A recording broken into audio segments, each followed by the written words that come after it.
Yes, naitwa Baba Aviga na hapa ni Kijiwe cha Baba Aviga.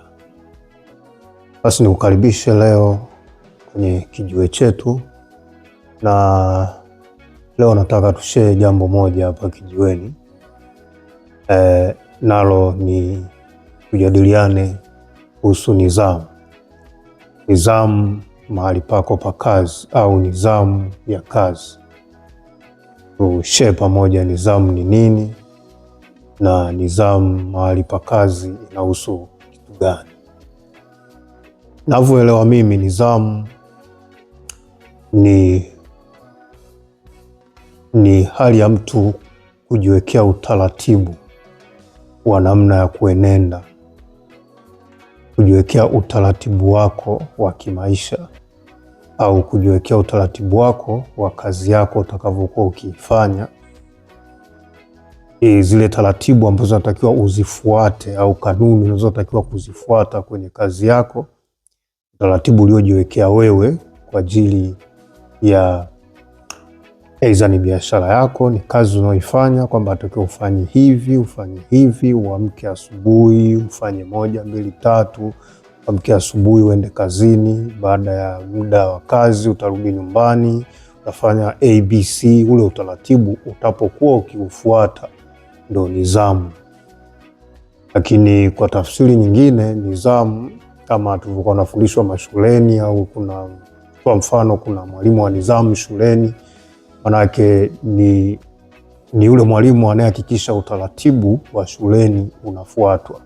Kama uniform inatakiwa ni shati jeupe, suruali ya blue, viwe vimechomekewa vizuri na socks nyeupe, wanafunzi wafuate hivyo. Kabla ya kuingia madarasani kuna usafi unatakiwa ufanywe.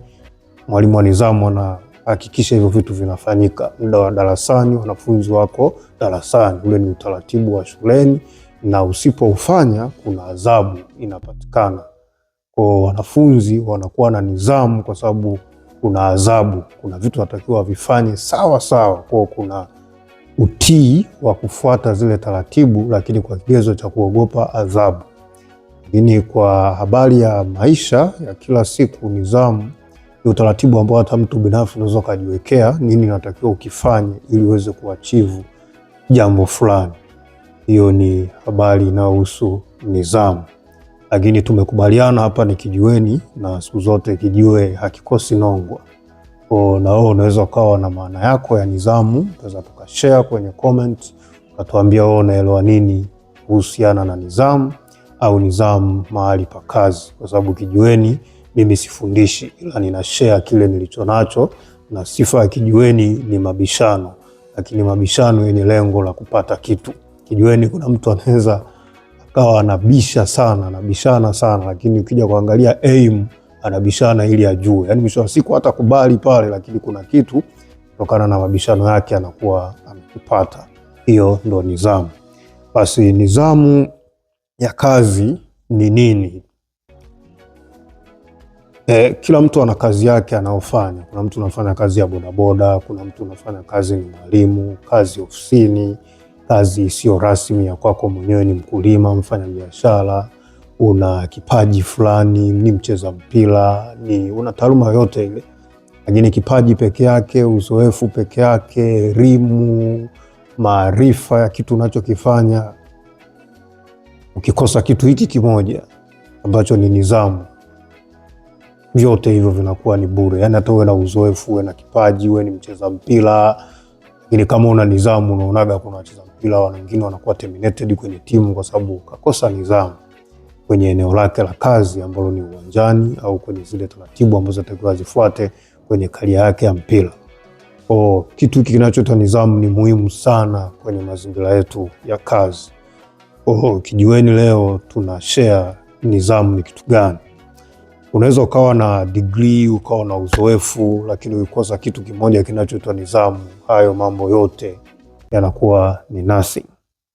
Watu wengi wanafikiri kufanikiwa kwenye maisha ni ile hali ya kujuana na watu, au ukiwa kazini kufahamiana na bosi wako, watu wanakujua sana eneo unaofanyia kazi, ni bodaboda, ni maarufu sana na wateja wengi, basi unahisi hilo ndio linaweza likakufanya ufanikiwe. Kumbe kufanikiwa kwako wewe ni nidhamu yako.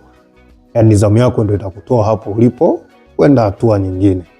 Kwa nidhamu ni kitu ambacho nataka tushare hapa cha muhimu sana. Na kwenye nidhamu kuna nguzo kama 3 muhimu kwenye nidhamu. 1 ni muda. Lakini 2 ni uaminifu na 3 ni kukubali mabadiliko. Muda kwanza natakiwa ujali sana muda.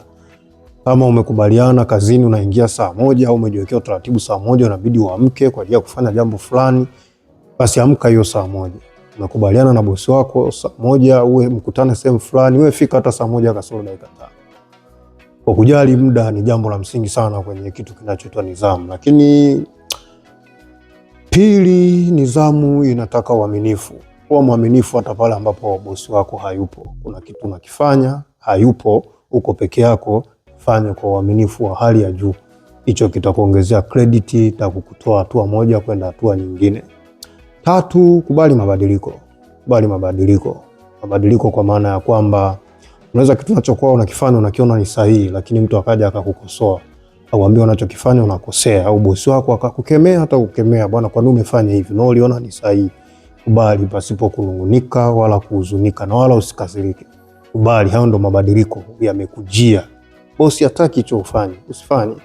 Mteja wako hataki namna ambavyo unajibehave, labda wewe ni bodaboda unambeba mteja wako, hataki tu labda unakuwa na maneno mengi na nini, nakwambia mimi sipendi hiki.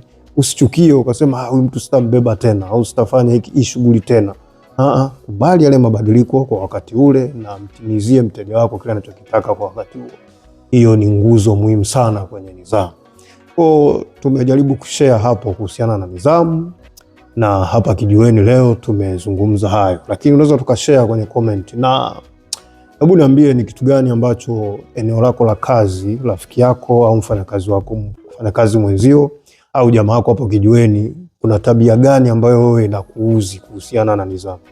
Simtaje jina, lakini andika kwenye comment tabia ambayo unaiona kwa mfanyakazi mwenzako au jamaa wako hapo Kijiweni inakuuzi kuhusiana na nidhamu. Ushare hapo kwenye comment. Ni kitu gani kuhusiana na nidhamu unaona jamaa wako anakifanya na hakikupendezi? Asante kwa kuwa pamoja nami Kijiweni. Mimi ni Baba Aviga na hiki ni Kijiwe cha Baba Aviga. Thank you.